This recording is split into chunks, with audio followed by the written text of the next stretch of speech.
மாண்புமிகு அமைச்சர் ராதாவர்ஜினார் பேசுறாரு, அது அவை குறிப்பில் நீக்கப்படுது.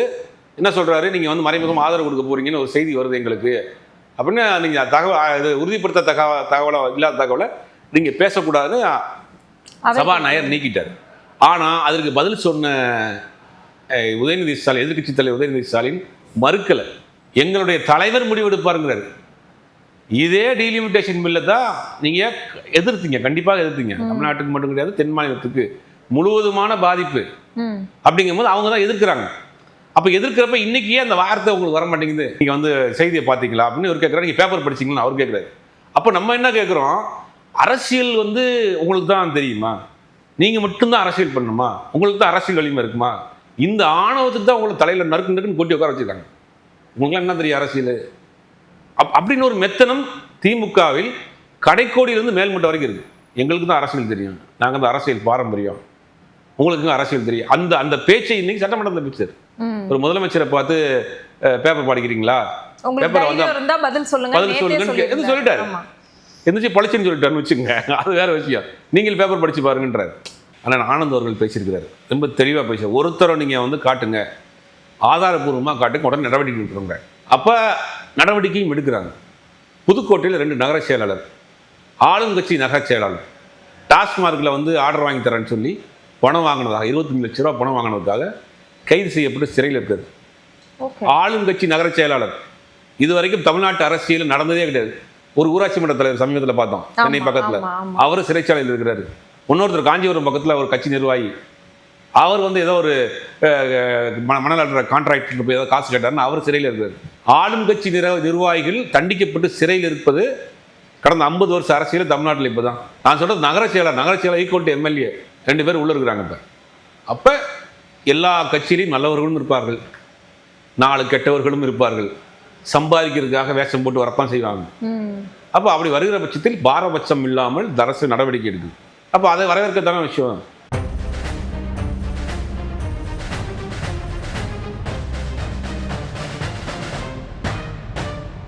ரெட்ரோலுக்ஸ் நேயர்களுக்கு வணக்கம், நான் உங்க ஆதிரா. இன்னைக்கு பொலிட்டிக்கல் பல்ஸ் நிகழ்ச்சியில் தமிழக அரசியலோட தற்போதைய நிகழ்வுகளை விவாதிக்க இருக்கிறோம். அதுக்காக மூத்த பத்திரிகையாளர் சுபேஷ் சார் நம்ம கூட இருக்காங்க. வணக்கம் சார். வணக்கம் சார். பட்ஜெட் தாக்குதல் பண்ணதுக்கப்புறம் ரியாக்ஷன்ஸ் பயங்கரமாக இருக்குது. அதுக்கு முன்னாடி இன்னைக்கு வந்து முக்கியமான ஒரு கேள்வியோட ஆரம்பிக்கணும் அப்படின்னு நினைக்கிறேன். எதிர்க்கட்சி தலைவர் கேட்ட அதே கேள்வி தான்.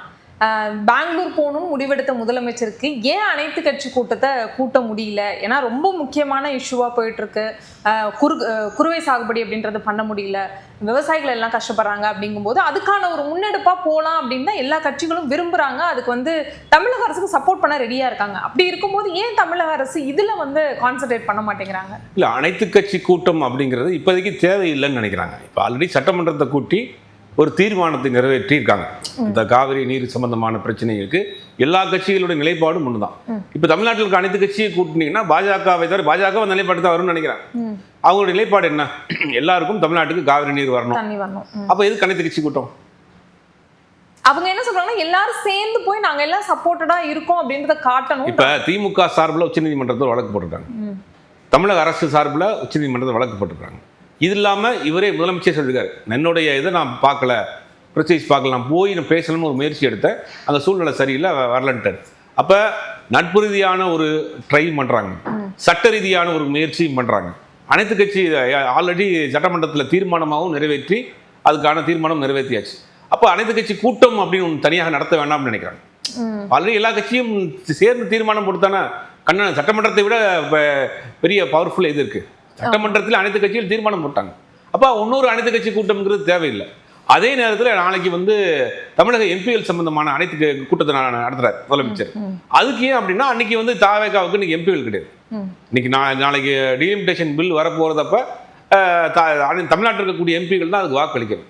தமிழ்நாட்டினுடைய எம்பிகள் ஓட்டு ரொம்ப முக்கியம். கிட்டத்தட்ட 40 பேர் இருக்கிறாங்க, 39+1 40 பேர் இருக்கிறாங்க. 40 பேருடைய அந்த ஓட்டுங்கிறது அந்த பில்லை வந்து ஃபெயிலியர் பண்ண வைக்க முடியும், பில்லை வீழ்த்த முடியும். அப்போ 40 பேரோட நிலைப்பாடு என்ன? 40 பேர்ல மிச்சம் இருக்கிற ஆட்களை விட்டுட்டு 22 பேர் திமுகவினோட நிலைப்பாடு என்னங்கிறது. திமுக அந்த பில்லுக்கு மறைமுகமாக ஆதரவு அளிக்க போகுதுங்கிற ஒரு செய்தி பரவலாக போகுது. அவங்க பாஜகவோடு நெருக்கமாயிட்டாங்க, இணக்கமாயிட்டாங்க, மறைமுகமாக ஆதரவு அளிக்க போகிறாங்க, ஒன்று ஆப்ஷன் ஆக போகிறாங்க, இல்லாட்டி வெளிநடப்பு பண்ண போகிறாங்க. அப்படின்னா அவையை பொறுத்த வரைக்கும் சட்டமன்றமாக இருந்தாலும் சரி, லோக்சபா ராஜ்யசபா வந்தாலும் சரி, ப்ரெசன்டேஷன் ஓட்டு தான். அவையில் இருக்கிறவர்கள் வச்சு தான் கணக்கு. அப்போ இவங்க வெளிநடப்பு பண்ணிட்டாங்கன்னா இந்த 22 பேர் வந்து வேஸ்ட் தான். அப்போ அந்த மாதிரி மறைமுகமாக ஆதரவு கொடுக்க போறாங்க அப்படிங்கிற ஒரு செய்தி போகுது. அப்போ அதைக்கு என்ன பண்ணலாம்? இப்போ உடனே இம்மிடியேட்டாக தமிழக எம்பிகளை கூப்பிட்டு அதுக்கு ஆலோசித்து நீங்கள் கண்டிப்பாக டீலிமிட்டேஷனை நீங்கள் வீழ்த்தணும், அதுக்கு ஆதரவு கொடுக்கக்கூடாது, நீங்கள் ஆல்ரெடி நீங்கள் தான் பண்ணீங்கன்னு இப்போ இன்னைக்கு சட்டமன்றத்தில் பேசிட்டார். இன்னைக்கு மாண்புமிகு அமைச்சர் ராதாவர்ஜினா பேசிட்டாரு. அது அவை குறிப்பில் நீக்கப்படுது. என்ன சொல்றாரு? நீங்கள் வந்து மறைமுகமாக ஆதரவு கொடுக்க போறீங்கன்னு ஒரு செய்தி வருது எங்களுக்கு அப்படின்னு. நீங்கள் இது உறுதிப்படுத்த தகவலை இல்லாத தகவலை நீங்கள் பேசக்கூடாதுன்னு சபாநாயகர் நீக்கிட்டார்.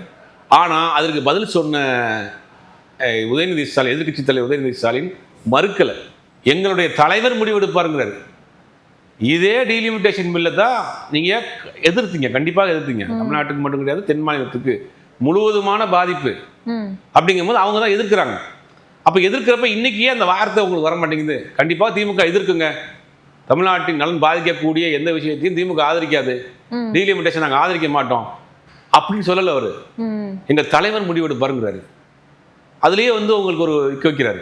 அதுக்கு முன்னாடி ஒரு சில நாட்களுக்கு முன்னாடி டெல்லியில் பேசின எம்பி சிவா என்ன சொல்கிறாரு? இந்த டீலிமிட்டேஷன் பில் நாங்கள் வந்து பார்த்துட்டு சொல்கிறோம், அதில் இருக்கக்கூடிய நாங்கள் வந்து பில் பாஸ் பண்ண பிறகு நாங்கள் பில் கொண்டு வந்தது பிறகு அதை நாங்கள் பார்த்துட்டு சொல்கிறோம். அவங்களுடைய பிளான் என்னென்னா மக்கள் தொகையின் அடிப்படையில் நாங்கள் வந்து எம்பி சீட்ஸை வந்து ஒதுக்க போகிறோங்கிறாங்க. அப்படி ஒதுக்குறப்ப அந்த ஹிந்தி ஹாட்லைன் சொல்லக்கூடிய யூபி, உத்தரப்பிரதேசம், மத்திய பிரதேஷ், குஜராத், ராஜஸ்தான், அந்த ஒரு 7-8 மாநிலங்களுக்கு அதிகப்படியான சீட் போகும். நம்ம தென் மாநிலங்கள் முற்றிலுமாக புறக்கணிக்கப்படும். அங்கே ஜெயிச்சாலே போதும், அவங்க வேணுங்கிறத நிறைவேற்றிடுவாங்கிறதா இப்போ ஒரு பிரச்சனை. இதுதான். இதில் எப்படி மாற்றம் வரும்?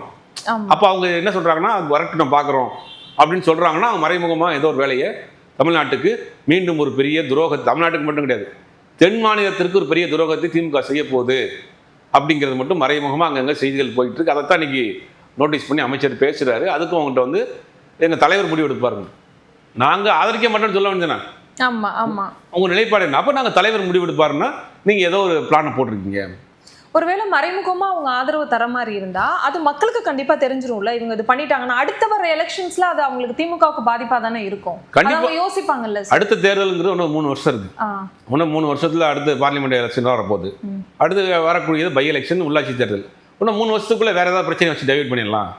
ஆளுங்கட்சி மேல வேற ஏதாவது டைவர்ட் பண்ணலாம். டைவர்ஷன் தான் அவங்க. அப்ப இப்போதைக்கு அவங்க மேல உள்ள முன்னாள் அமைச்சர்கள் மீது பல பேருடைய வழக்குகள் இருக்கு. ஏன் இது வரைக்கும் வழக்குகள் வந்து பெருசா வந்து இடி வந்து உள்ள வராமல் இருக்கு? KN நேரு மேலே 1000 கோடி வழக்குன்றாங்க. செந்தில் பாலாஜி வழக்கும் பெண்டிங் இருக்குது. இப்படி பல அமைச்சர்கள் மீது வழக்கு இருக்குது. அப்போ இனிமேலும் இந்த ஆட்சியில் வந்து தோண்ட போகிறாங்க. அதேமாதிரி இந்த இந்த சட்டமன்ற கூட்டத்தொடர் முடிகிறதுக்குள்ளேயும் சில அமைச்சரை பற்றின ஊழல் குற்றச்சாட்டுகள் வெளியே வரும் அப்படிங்கிறாங்க. ஆதாரத்தோடு எடுத்து போட போகிறாங்க. அப்படிங்கும் போது அவங்க 99 லட்சம் ரூபாய்க்கு மேலே நீங்கள் வந்து தமிழ்நாட்டு லஞ்ச ஒழிப்புத்துறை வழக்கு பதிவு பண்ணால் ஆட்டோமேட்டிக்காக இடி உள்ள வந்துடும். 1 கோடி நீங்கள் 1 கோடி வழக்கு அப்படின்னாலே இடி உள்ள வந்துடும். இடி உள்ளே வந்தால் நம்ம இடியோடைய கண்ட்ரோல் நம்ம தப்பிச்சுக்கணும்னு முடிவு பண்ணுறாங்க. அப்போ வழக்குகள்லேருந்து தப்பிச்சுக்கணும். இங்கே ஸ்டேட்லேயும் நமக்கு வந்து ஒரு இதுக்கு பாதுகாப்பில் பவர் இல்லை, மேலேயும் வந்து அவங்களுக்கு வந்து ஒரு இன்றைக்கி இந்த காங்கிரஸோட கூட்டணி இல்லை. அப்போ தன்னை காப்பாற்றிக்கணும். ஒரு 3 வருஷம் கழிச்சு பார்த்துக்கலாம்ப்பா. அது வரைக்கும் ஏதாவது நம்ம வந்து இந்த மாதிரி பொய் நரேஷன், பொய் செய்திகளை பரப்பி இந்த ஆட்சி மேலே குறை குற்றங்கள் சொல்லிக்கிட்டு அப்படியே போயிடலாம் அப்படிங்கிற ஒரு வேலையை அவங்க பிளான் பண்ணுறாங்க. அப்போ இப்போ 3 வருஷத்துக்கு நம்ம வந்து தப்பிச்சுக்கணுங்கிறதுக்காக மறைமுகமாக செய்கிறது வேலையை பண்ணியிருக்காங்கிற ஒரு செய்தி வருது. அநேகமாக நீங்கள் சொன்ன மாதிரி எக்ஸ்போஸ் ஆயிடுவாங்க. அது வந்து எவ்வளோ நாளைக்கு மறைக்க முடியும்? இப்போ வந்து பட்ஜெட் வந்ததுக்கு அப்புறம் பார்த்தோம்னா நிறைய டிபேட்ஸ் பார்க்க முடியுது. அதுல எல்லாருமே நிறைய பத்திரிகையாளர்கள்னு சொல்லப்படுறவங்க எல்லாமே ஐயோ தமிழகமே ஒளிஞ்சு போகுதுப்பா, அதை வந்து வேற ஒரு சிக்கல்ல வந்து ஒரு பாதாள குழியில விழ வைக்க போறாங்க அப்படின்ற மாதிரி சொல்றாங்க. அதே மாதிரி ஓய்வூதியத்துக்கெல்லாம் அதிகமா வந்து ஸ்பெண்ட் பண்ணல அப்படின்ற மாதிரியும் வருது. அதாவது பாசிட்டிவும் வருது, நெகட்டிவும் வருது. நீங்க இந்த பட்ஜெட்டை எப்படி பாக்குறீங்க சார்? இல்ல, முதல்ல எல்லா தரப்பையும் திருப்திப்படுத்தக்கூடிய பட்ஜெட் போடவே முடியாது. அது திமுகவாக இருக்கட்டும், மதிமுகவாக இருக்கட்டும், தாவேக்காவாக இருக்கட்டும், குறை நிறைகள் உள்ளது தான் பட்ஜெட். நீங்கள் மத்திய அரசு கொண்டு வரக்கூடிய பட்ஜெட்டாக இருக்கட்டும், மாநில அரசு கொண்டு வரக்கூடிய பட்ஜெட்டாக இருக்கட்டும், ஒரு துறைக்கு கம்மியாக ஒதுக்கியிருப்பாங்க, ஒரு துறைக்கு அதிகமாக ஒதுக்கியிருப்பாங்க. அப்படிங்கிறது பட்ஜெட்டை வந்து எந்தெந்த துறையில் வீக்காக இருக்குது, எதுக்கு அதிகமாக ஒதுக்கணும், எது கம்மியாக, அதுதான் பட்ஜெட்டு. இப்போ ஒரு ஒரு துறைக்கு வந்து 2 கோடி ரூபா 2000 கோடி ரூபா ஒதுக்கிட்டீங்கன்னு வச்சுங்க, அடுத்த பட்ஜெட்லேயும் 2000 கோடி ரூபா ஒதுக்கணும்னு அர்த்தம் கிடையாதுல்ல. இல்லை, அடுத்த இன்னொரு டிபார்ட்மெண்ட்ல வந்து ரொம்ப கம்மியா வீக்கா இருக்கும். அப்போ அதுக்கு வந்து 1000 கோடி ரூபாய் எக்ஸ்ட்ரா போடலாம். அப்படி அந்த பேலன்ஸை பார்த்து நிதியை பகிர்ந்து கொடுக்கறது தான் பட்ஜெட். முதல்ல அதை புரிஞ்சுக்கணும். நீங்க 2000 கோடி ரூபா நாங்க வந்து கல்விக்கு நாங்க 16000 கோடி ஒதுக்கி இருக்கிறோம், நீங்க 14000 கோடி ஒதுக்கி இருக்கீங்க அப்படின்னா இன்னைக்கு இப்போ கல்விக்கு இன்னைக்கு 14,000 கோடி இந்த இதில் தேவை, இந்த இதுக்கு போதும். அடுத்த குவார்டர்லியில் தனியாக பட்ஜெட் போடலாம், இடைநிலை பட்ஜெட் போடலாம், 110 சிறப்பு தீர்மானம் கொண்டு வரலாம், அதெல்லாம் இருக்கு. எல்லாமே உங்களுக்கு தெரியும். தெரிஞ்சுக்கிட்டு என்ன சொல்றாரு முன்னாள் முதலமைச்சர், இது வேஸ்ட்டு, பிளாஸ்ட்னாங்க, இது வேஸ்ட். இப்படி நீங்க பேசிட்டு இருந்தீங்கன்னா உங்களை மக்கள் செய்ய போறாங்க ரோஸ்ட். நம்மளும் ரைமிங்கா பேசணும், நம்மளும் ரைமிங், எங்களுக்கு ரைமிங் தெரியும் அப்படின்ற மாதிரி பேசலாம். அப்ப நீங்க ஒரு மூத்த அரசியல்வாதி, பல முறை இங்க ஆட்சியில் இருந்திருக்கீங்க, புதியவர்கள் வந்திருக்கிறாங்க, இளைஞர்கள் வந்திருக்கிறாங்க. திறந்த மனத்தோட நீங்க அந்த பட்ஜெட்டை பகுத்தாய்ந்து இது சரி, இது தவறு, இதெல்லாம் நீங்க என்கரேஜ் பண்ணுங்க, இதெல்லாம் கூட்டுங்க, இதெல்லாம் குறைங்க, சில நீங்க அட்வைஸ் கொடுங்க. அதுதான் வந்து தமிழ்நாட்டுக்கு நல்லது. தமிழ்நாட்டின் மீதும் நீங்க உண்மையில அக்கறை உள்ளவராக இருந்தால் நீங்க அதை செய்யுங்க. புதுசாக வந்திருக்காங்கப்பா, சரி ரைட், ஓகே, இந்த பட்ஜெட்டில் இதெல்லாம் தவறு, இதெல்லாம் சரி, இதெல்லாம் இப்படி பண்ணியிருக்கலாம், இதை இப்படி பண்ணியிருக்கலாம், நீங்கள் வந்து ஒரு அட்வைஸ் கொடுங்க. ஒரு மூத்த அரசியல்வாதியாக செய்யுங்க. அதை விட்டுட்டு அவங்கள மாதிரி நாங்களும் பண்ணுறோம், பெஸ்ட் பிளாஸ்ட்னா நீங்கள் வந்து வேஸ்ட்டுன்னு சொன்னீங்கன்னா அவன் செஞ்சுருவாங்க ரோஸ்ட்டு.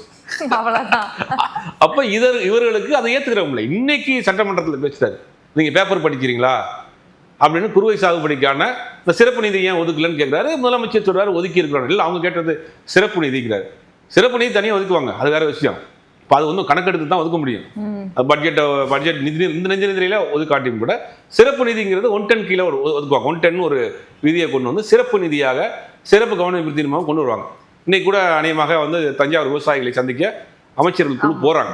அவங்க கோரிக்கைகளை வாங்கிக்கிட்டு சட்டமன்ற கூட்டத்தொடர் முடிகிறதுக்குள்ளேயே இந்த 110 விதியின் கீழே சிறப்பு நிதி கூட ஒதுக்கலாம். அதுக்கு தனியா இருக்கு. பட்ஜெட்டுங்கிறது பொதுவான பட்ஜெட். இந்த மாதிரியான இயற்கை சீற்றங்கள், இந்த மாதிரியான ஒரு எதிர்பாராத இடர்பாடுகளுக்கு தனியா ஃபண்ட் அலாட் பண்ணுவாங்க. அப்போ அதை கூட அவங்க எவ்வளவு கணக்கெடுத்தா ஒதுக்க முடியும். காமன் பட்ஜெட், ஜெனரல் பட்ஜெட்டுங்கிறது, பொது பட்ஜெட்டுங்கிறது போட்டுருவாங்க. சிறப்பு நிதிங்கிறது தனியாக தான் கொடுப்பாங்க சில இடங்கள், அது கூட தெரியும். அப்போ இவர் சொல்றாரு வந்து நீங்கள் வந்து செய்தியை பார்த்தீங்களா அப்படின்னு இவர் கேட்குறாரு, நீங்கள் பேப்பர் படிச்சிங்களா அவர் கேட்குறாரு. அப்போ நம்ம என்ன கேட்குறோம், அரசியல் வந்து உங்களுக்கு தான் தெரியுமா, நீங்கள் மட்டும்தான் அரசியல் பண்ணணுமா, உங்களுக்கு தான் அரசியல் வலிமை இருக்குமா, இந்த ஆணவத்துக்கு தான் உங்களை தலையில் நறுக்குன்னு கொட்டி உட்கார வச்சுருக்காங்க, உங்களுக்குலாம் என்ன தெரியும் அரசியல் அப்படின்னு ஒரு மெத்தனம் திமுகவில் கடைக்கோடியிலிருந்து மேல்மட்டம் வரைக்கும் இருக்குது. எங்களுக்கு தான் அரசியல் தெரியும், நாங்கள் தான் அரசியல் பாரம்பரியம், உங்களுக்கு அரசியல் தெரியும். அந்த பேச்சை இன்னைக்கு சட்டமன்றத்தில் பேசுறாரு.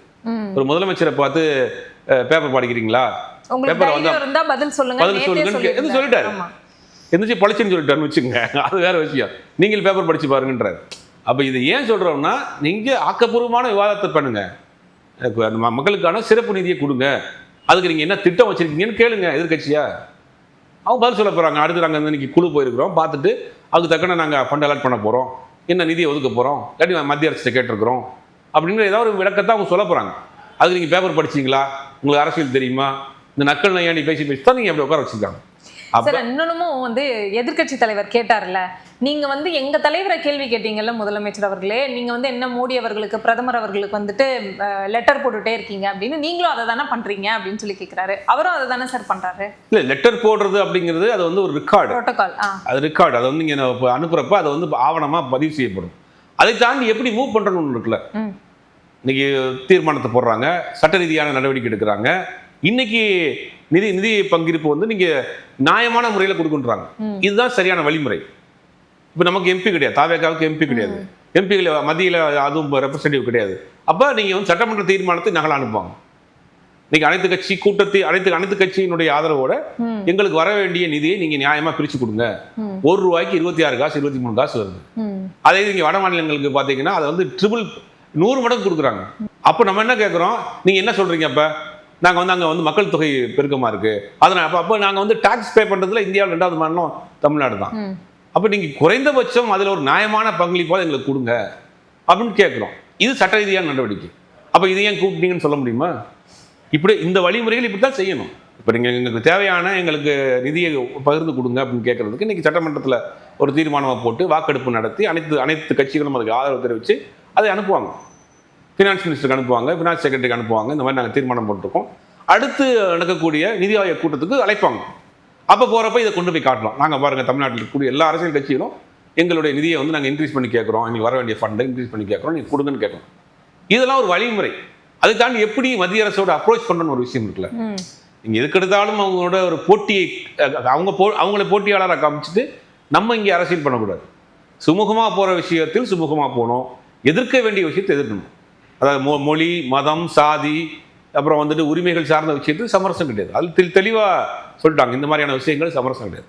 அதே மாதிரி நீங்கள் வந்து அஃபிஷியலாக அணுகுமுறைங்கிறது வேறு, ரெண்டுக்கும் வித்தியாசம் இருக்குது. எல்லாத்தையுமே நாங்கள் வந்து அரசியலாக பார்க்க வேண்டிய அவசியம். அதான் சொல்கிறார், தமிழ்நாட்டில் இன்னைக்கு உயிர்நாடி பிரச்சனை, காவிரி பிரச்சனை, அது தயவு செய்து அரசியல் பண்ணாதீங்கன்னு தான் இன்னைக்கு முதலமைச்சரும் பேசிட்டு இருக்கிறார். அதான் நம்மளும் சொல்கிறோம், தயவு செய்து வச்சு அரசியல் பண்ணாதீங்க. இது தீர்க்கப்பட வேண்டிய விஷயம், வாழ்வாதார பிரச்சனை, கிட்டத்தட்ட ஒரு 7-8 மாவட்டங்களுடைய உயிர்நாடி பிரச்சனை. அப்போ இதுக்கு என்ன செய்யணும், எல்லாம் சேர்ந்து பண்ணுவோம் வாங்க அப்படின்றதான் கூப்பிட்றாங்க. இப்போ நீங்கள் அனைத்து கட்சி கூட்டத்தை கூட்டணும், அதை மட்டும் தான் திருப்பி திருப்பி கேட்குறாங்க.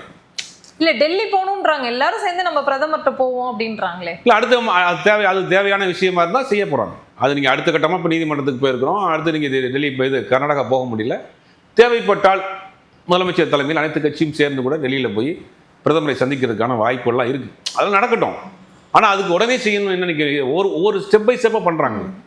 வழக்கு போடுறாங்க, சட்டமன்றத்தில் தீர்மானம் நிறைவேற்றுறாங்க. எதுக்குமே நடக்கலையா, வாங்க எல்லாரும் போவோம், எல்லாரும் போய் பேசுவோம்.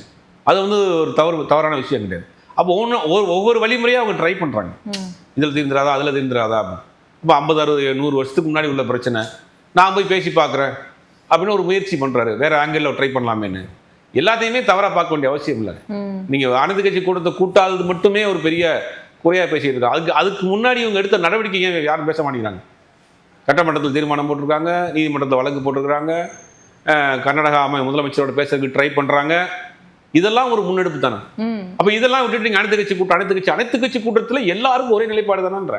ஆமா ஆமா, அனைத்து கட்சி கூட்டத்தில் மாற்று கருத்து இருக்க போதா யாருக்கும்? காவிரி நீர் வேணாம்னு சொல்லிட்டு போறாங்களா? அதுதான் அவங்க நாங்களாம் சப்போர்ட் பண்ண ரெடியா இருக்கோம், ஏன் எங்க அதான் நான் சட்டமன்றத்தை சப்போர்ட் பண்ணிட்டீங்களேன்றேன். ஆமா, தீர்மானம் போட்டோம். அவங்க என்ன சொல்றாங்கன்னா, இன்னைக்கு சட்டமன்ற பிரதிநிதி இல்லாத கட்சிகளுக்கும் நீங்க வாய்ப்பு கொடுங்கன்னு கேட்கறாங்க. பட் நீங்க எல்லாருடைய உணர்வு ஒன்று தானே. ஆமா ஆமா, தேவை. இப்போ டெல்லி போறப்ப எல்லா கட்சியும் கூட சேர்ந்து போகலாம். பிரதமர் சந்திக்க போறப்ப தமிழ்நாட்டில் இருக்கக்கூடிய அத்தனை கட்சிகளும் சேர்ந்து போகலாம். அதுக்கான முன்னெடுப்புகள் செய்ய நாள் இருக்கு, காலம் இருக்கு. அடுத்தடுத்த காலங்களில் என்ன செய்யலாம்னு முடிவு பண்ணது. ஓகே சரி, இப்போ வந்து இந்த பட்ஜெட்ல பார்த்தோம்னா போதையில்லா தமிழகம் அப்படின்றது வந்து இவங்களுடைய ஒரு பெரிய குறிக்கோளா இருக்கு. அப்போ போதை அப்படிங்கும்போது ஃபர்ஸ்ட் வந்து ஒரு 700 கடையை மூடினாங்க, டாஸ்மாக் கடையை மூடினாங்க. மக்கள் எல்லாருக்கும் சந்தோஷம், அப்பா பரவாயில்லப்பா கொஞ்சம் கொஞ்சமா கம்மி பண்ணிடுவாங்க அப்படின்னு நினைச்சிட்டு இருக்கும்போது இப்போ ஆன்லைன்லேயே நாங்கள் வந்து சேல் பண்ண போறோம் அப்படின்றாங்க. இப்போ வந்து டாஸ்மாக்ல இருந்து வர வருமானம் வந்து ஒரு 5000 கோடி இந்த வருஷம் அதிகமா வரும்ன்றாங்க. அப்போ ஒரு சைடு மூடுற மாதிரியும் இருக்கு, ஒரு சைடு வருமானமும் அதிகமா வருதுன்னா இது ஏதோ ஒரு இன்னைக்கு நிதிநிலை பற்றாக்குறைங்கிறது முக்கியமான பிரச்சனை. ஒரு 3 டிபார்ட்மெண்ட்ல மட்டும் கிட்டத்தட்ட 10,000 கோடி ரூபாய்க்கு மேல லீக்கேஜஸ் இல்லாமல் கொண்டு வரன்றாங்க. பத்திரப்பதிவுத்துறை, கனிம வளத்துறை, டாஸ்மாக், இந்த 3 மட்டும் 10,000 கோடி ரூபாய். இன்னைக்கு மிகப்பெரிய சிக்கல் இருக்கு. ஒரு குவார்டர்லிக்கும் கிட்டத்தட்ட 14,000 கோடி ரூபாய் வந்து நம்ம வந்து வட்டி மட்டும் கட்டுறோம், வட்டி மட்டும் கட்டிட்டு இருக்கோம். அப்படிங்கும்போது மிகப்பெரிய பொருளாதார சிக்கலா இருக்கு. உடனே டாஸ்மார்க்கை வந்து நம்ம வந்து க்ளோஸ் பண்றதோ, அதை வந்து வருமானத்தை குறைக்கிறதோ பண்ணோம்னா சம்பளம் போட முடியாது. அப்போ வருமானம் அதுல இருந்து தான் வந்துகிட்டு இருக்கு. படிப்படியாக தான் அதை குறைக்க முடியும். முதல்ல வரக்கூடிய லீக்கேஜஸ் எல்லாம் குறைஞ்சிருச்சு அப்படின்னா போயிடலாம். இன்னொன்று, போதைங்கிறது வெறும் டாஸ்மார்க் மட்டும் நீ கிடையாது. ட்ரக்ஸ், சிந்தட்டிக் ட்ரக்ஸாக இருக்கட்டும், மெடிசனல் ட்ரக்ஸாக யூஸ் பண்ணுறாங்க. அப்போ பல வகையில் இருக்குது. அப்போ அதையெல்லாம் குறைக்கிறதுங்கிறதுக்காக தான் நீங்கள் ஒரு பெரிய ஒரு கேம்பெயின் பண்ணுறாங்க. ட்ரக்கை விட ஸ்போர்ட்ஸ் சைடு அப்படின்னு ஸ்கூல் லெவல்ல இருந்து ஒரு பேர். அதெல்லாம் நீங்கள் பண்ணணும். பண்ணாதான் அதை வந்து குறைக்க முடியும். கடையை மூண்டா குறைக்க முடியும்னு என்ன அர்த்தம்? அடிக்ட் ஆகிருக்க வேணா நீங்கள் வந்து ரெக்கவரி பண்ணணும், அடிக்ட் ஆகாமல் காப்பாற்றணும். இப்போ ஸ்கூலில் என்ன பண்ணுறாங்க, இப்போ டீச்சர்ஸு, ஸ்டூடெண்ட்டு, பேரண்ட்டு, இவங்க 3 பேரையும் கால்குலேட் பண்ணி ஒரு ஆப் ஒன்று போடுறாங்க. அப்போ அந்த பையன் மேலே ஏதாவது ஒரு சந்தேகம் வரப்போ இவங்க கம்யூனிகேட் பண்ணலாம். அப்போது அந்த ட்ரக் ஃப்ரீன்னு ஒரு டோல் நம்பர் போடுறாங்க.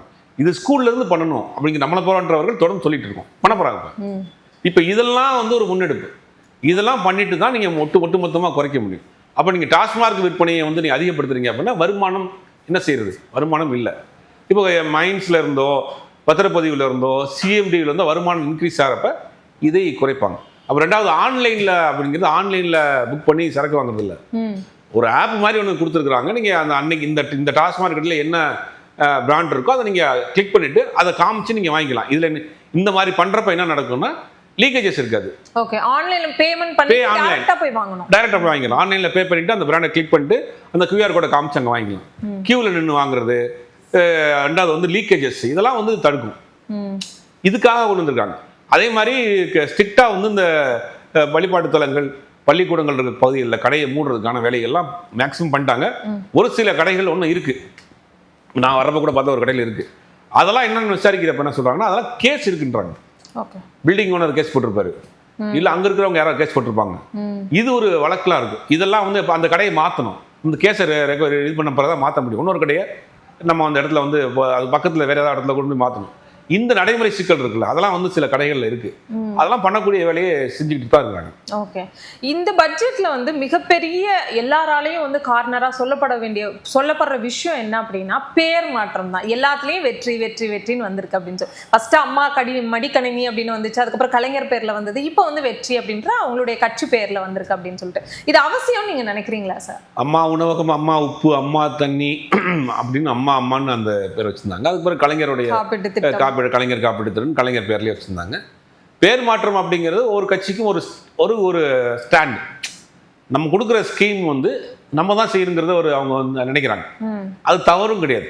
மக்களை பொறுத்த வரைக்கும் பேர் பார்க்கறது இல்லை, அந்த ஸ்கீமும் அவங்க போய் சேருதா.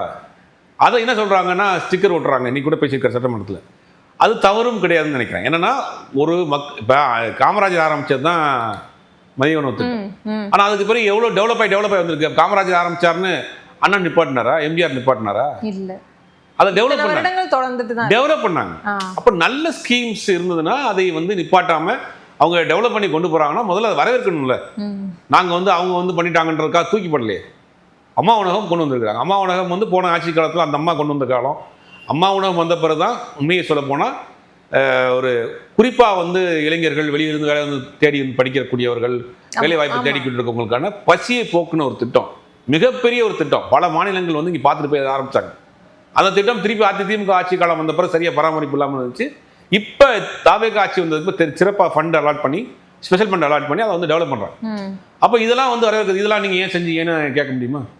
நல்ல ஸ்கீமாக இருந்தால் அதை வந்து டெவலப் பண்ணுறாங்க, இன்க்ரீஸ் பண்ணுறாங்க. சைக்கிள் கொடுக்குற திட்டம் அதை வந்து கொஞ்சம் டெவலப் பண்ணி என்ன பண்ணுறாங்கன்னா ஹெல்மெட்டும் வாட்டர் பாட்டிலோட நல்ல குவாலிட்டியான சைக்கிள் கொடுக்கணும்னு பார்க்குறாங்க.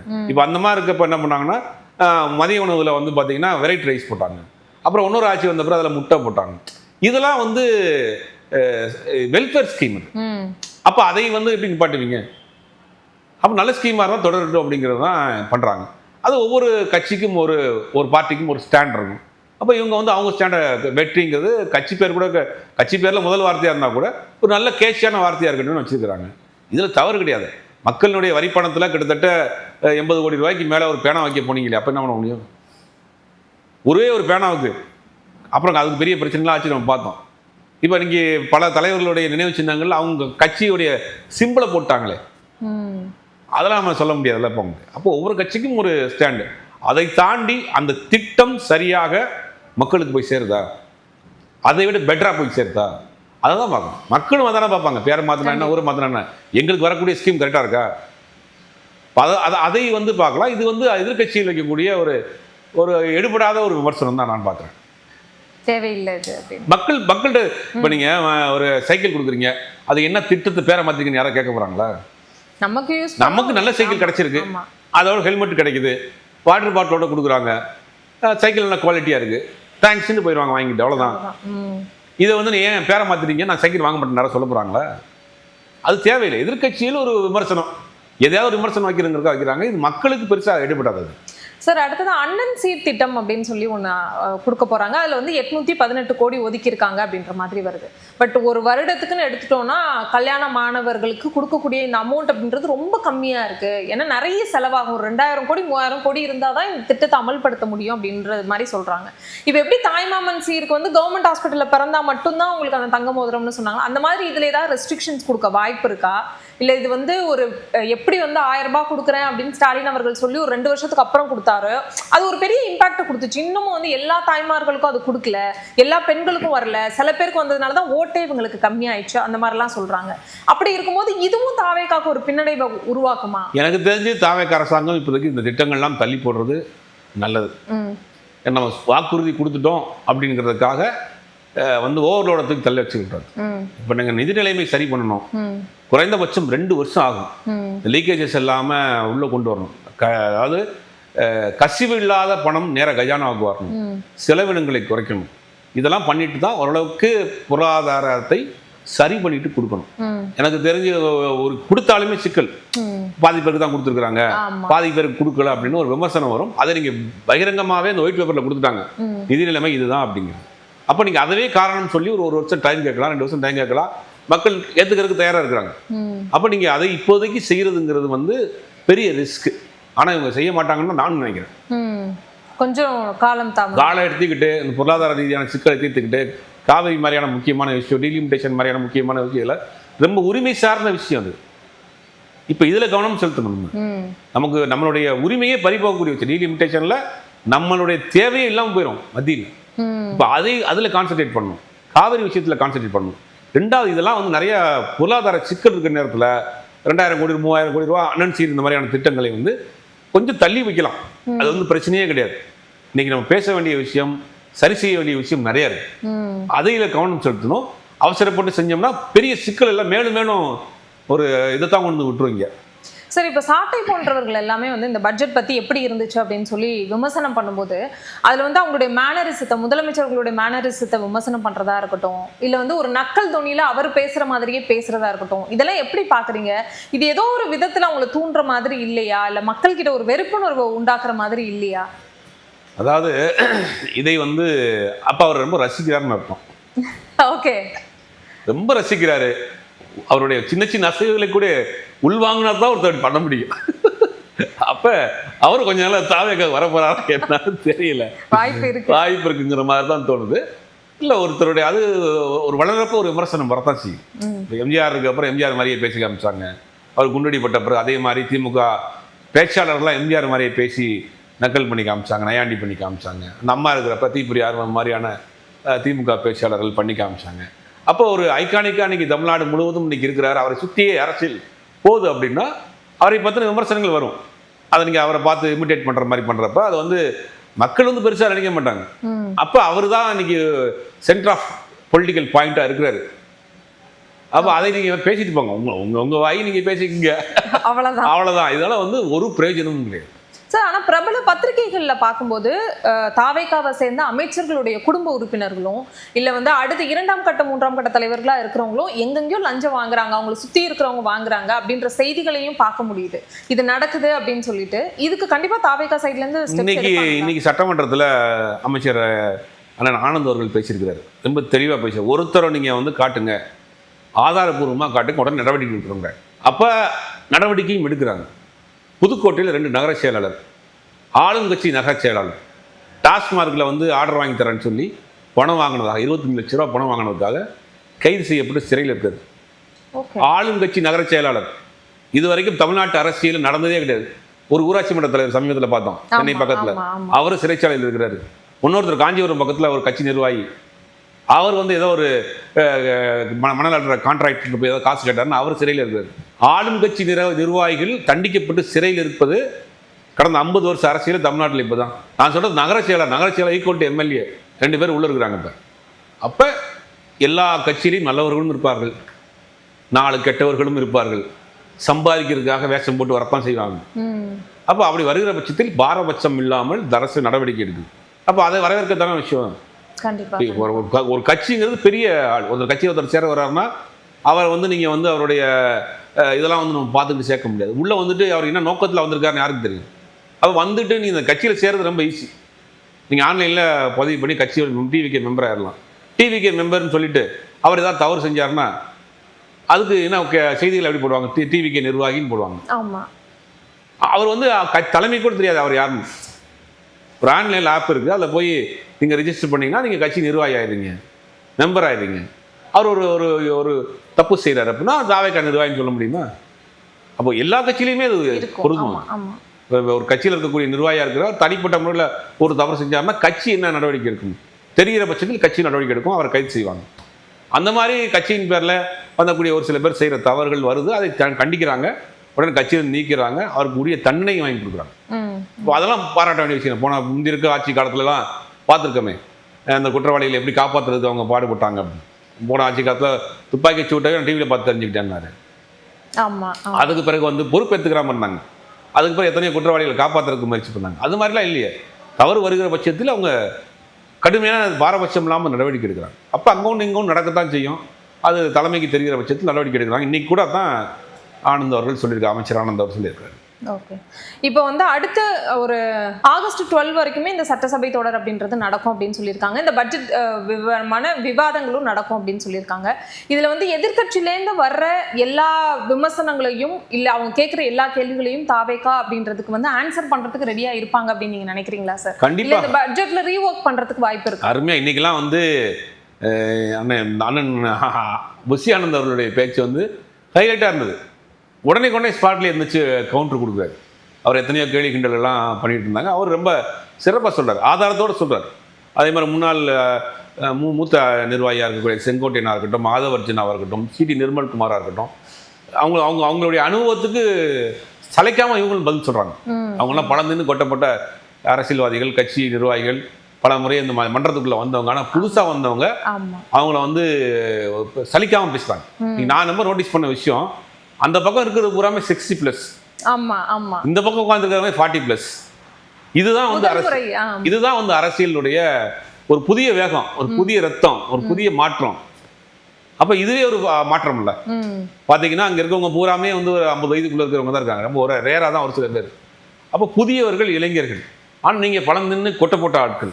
ஆனா உங்களுடைய கவுண்டருக்கு சலிக்கவும் அவங்களும் இன்னைக்கு பதில் சொல்றாங்க. அப்படிங்கும் போது அவங்க வந்து சரியான பாதையில போறாங்கிறதான் தெரியுது. இன்னொரு விஷயம் நான் அந்த சட்டசபை தொடர்ல பார்த்தது என்னன்னா, இப்போ வந்து தாவேகால இருக்கவங்க வந்து முதலமைச்சர் அவர்களை ரொம்ப புகழ்ந்து பேசுறதுக்கான நேரத்தை கொஞ்சம் அதிகமா எடுத்துக்கிறாங்களோ அப்படின்ற மாதிரி தோணுது. இவங்களும் வந்து அதை மடைமாற்றத்துக்கு நிறைய விஷயங்கள் அரசியலாக்குறதுக்கான நேரங்களும் எடுத்துக்கிறாங்களோ அப்படின்னு தோணுது. இப்பதான் வந்து தமிழக மக்கள் நிறைய பேர் இந்த சட்டசபையை பார்க்க ஆரம்பிச்சிருக்காங்க. அப்படிங்கும்போது இவங்க நேர விரயம் பண்றாங்களோ அப்படின்றது தோணுது. கண்டிப்பா. இன்னைக்கு கூட ஒரு எம்எல்ஏ பேசியிருந்தாரு, விஜய தஞ்சாவூர் எம்எல்ஏ. அவர் இந்த புகழ் பாடுறதுலயே 10 நிமிஷம் போயிடுச்சு. இன்னைக்கு என்னன்னா ரொம்ப ரொம்ப முக்கியமான விஷயம், இன்னைக்கு அரசியலை எல்லாம் பார்க்கலாம். இன்னைக்கு நான் வந்து ரோட்ல வரப்ப பார்க்குறேன், எல்லாரும் டீ விற்கிறவங்க, பூ விற்கிறவங்க, கடையில் ரோட்ல எல்லாம் டிவி சீரியல் பார்க்குற மாதிரி சட்டசபை நிகழ்ச்சியை நேரில் உட்காந்து பார்த்துட்டு இருக்காங்க. இந்த இடத்துல வந்து நம்ம ரொம்ப கண்ணியமாகவும் ரொம்ப ஷார்ட்டாகவும் ஸ்வீட்டாகவும் இருக்கணும். ஆமா, எவ்வளவு ஆக்கப்பூர்வமா பண்ணுவோம். அதை வந்து நீங்க பழைய மாதிரி வந்து பழைய அதிமுக காலத்துல மாதிரி புகழ் பாடுறதுக்கே நீங்க 10 நிமிஷம் 5 நிமிஷம் எடுத்துக்கிறீங்க. அப்போ சட்டமன்றம் ஒரு நாள் கூட்டி கலையிறதுக்கு எவ்வளவு பணம் செலவழிது, எத்தனை நேரம் செலவழிது, எத்தனை பேருடைய உழைப்பு இருக்காங்க. நீங்க வந்து முதலமைச்சராக விரும்ப மாட்டார் தான் நினைக்கிறேன்.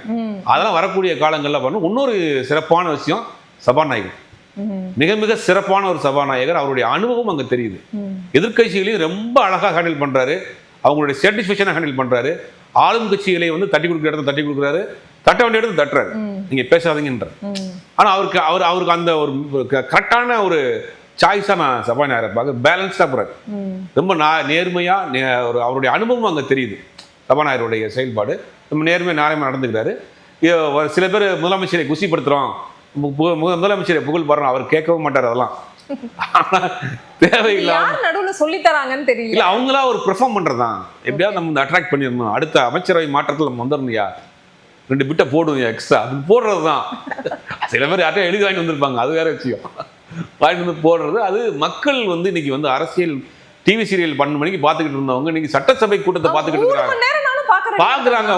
உட்காந்துட்டு வீட்டுல போன் பண்ணி இந்த பாத்தியா, நீங்க அவர் பேசுறத பாத்தியான்னு லேடிஸ் பேசிக்கிறாங்க. சட்டசபை நிகழ்வுகளில் பெண்கள் பேச ஆரம்பிச்சிட்டாங்க.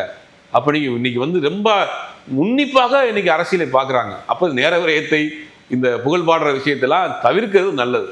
ஓகே சார், இவ்வளவு நேரம் நீங்க கொடுத்த விளக்கங்கள் மக்களுக்கு ஒரு நல்ல புரிதலை கொடுத்துருக்கோம் அப்படின்னு சொல்லி நம்புறோம். உங்களுடைய காலத்திற்கும் கருத்திற்கும் நன்றி சார்.